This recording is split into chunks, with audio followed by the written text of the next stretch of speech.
Viewers, एक दफ़ा school के अंदर म्यूज़िकल चेयर का कंपटीशन था और म्यूज़िक वाली जो डिवाइस थी उसके ऊपर मेरी ड्यूटी थी एज ए जज कि मैं बार बार म्यूज़िक को ऑन करूँगा और ऑफ करूँगा।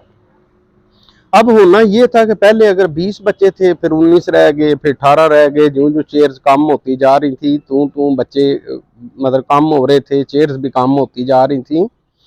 तो करते कराते जब 2 बच्चे उस गेम में रह गए तो उसमें मसला मेरे लिए ये बन गया कि एक तरफ एक स्टूडेंट था और दूसरा उसमें मेरा बेटा था, जो कि दोनों उस कंपटीशन के अंदर मौजूद थे।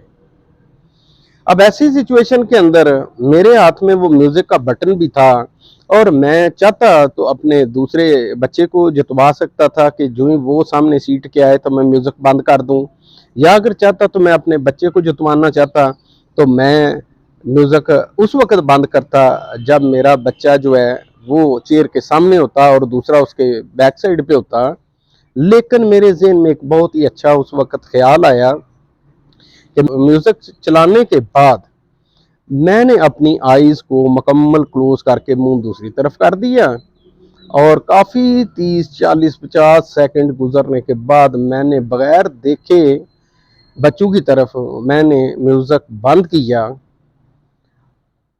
उसके बाद एक बच्चा चेयर पे बैठ गया और एक बच्चा ना बैठ सका। जो बैठने वाला था वो विनर था। वो उससे मुझे कोई गरज नहीं कि वो मेरा बेटा था या मेरे स्टूडेंट था, मुझे उससे कोई गरज नहीं थी। लेकिन अल्हम्दुलिल्लाह मेरा उस वक़्त ज़मीर बिल्कुल मुतमईन था और मैं इस गुफ्तगू या एक वाक़या बताने के बाद मैं इस वक़्त इस नतीजे पे पहुँचा हूँ कि जब तक हमारे मुल्क को लीड करने वाले लोग कुछ इस तरह के नहीं होंगे, हमारा माशरा कभी भी बदलेगा नहीं।